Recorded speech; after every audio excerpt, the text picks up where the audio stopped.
Okay, what brought me out here today was Jim, and he asked me to speak here, which I have, and this is the third year that he has asked that I come back. I'm a veteran of Iwo Jima, and there aren't very many of us left. In the state of Indiana, I think there's 15. The United States, less than 500 out of the 50,000 that lit there. That's all that is left of us.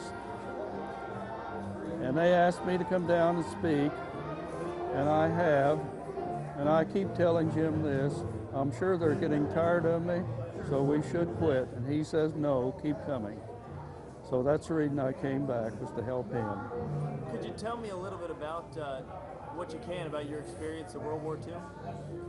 Well, in World War II, I was a senior in high school and received a draft notice. And I went to Indianapolis, and I wanted to go to the Coast Guard. And they said, no, you're going to the Marines. So they put me into the Marines, and I didn't see home for 32 months. They put me in the 5th Marine Division, and we trained in California and Hawaii.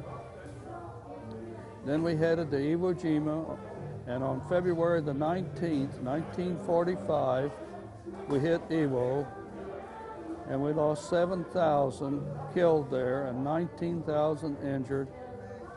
And I drove a tank, a Sherman tank, and this tank was,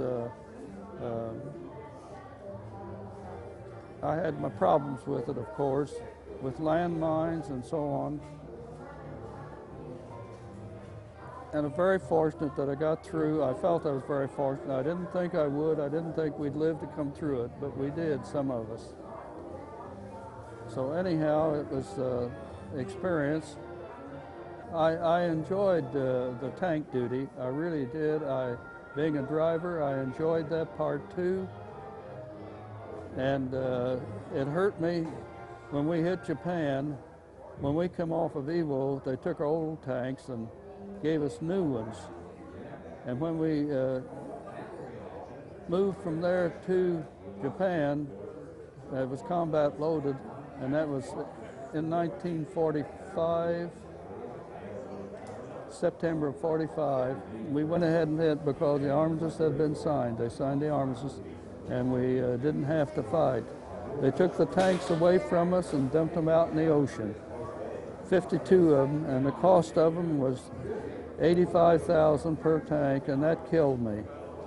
I thought that was awful waste, but they said it's cheaper to dump them, we don't need them, and to take them back to the States.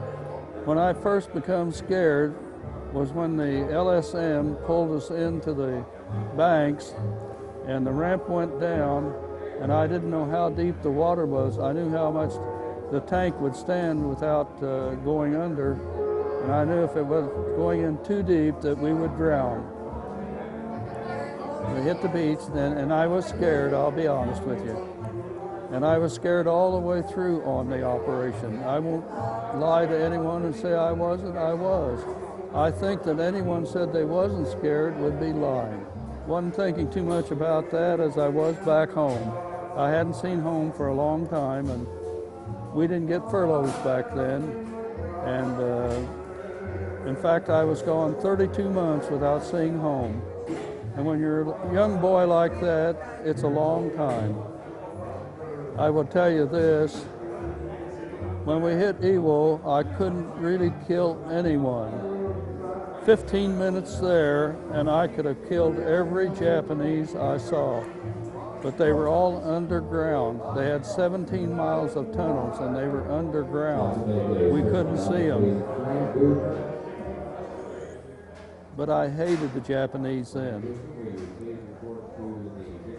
And I've just recently been able to erase all of that.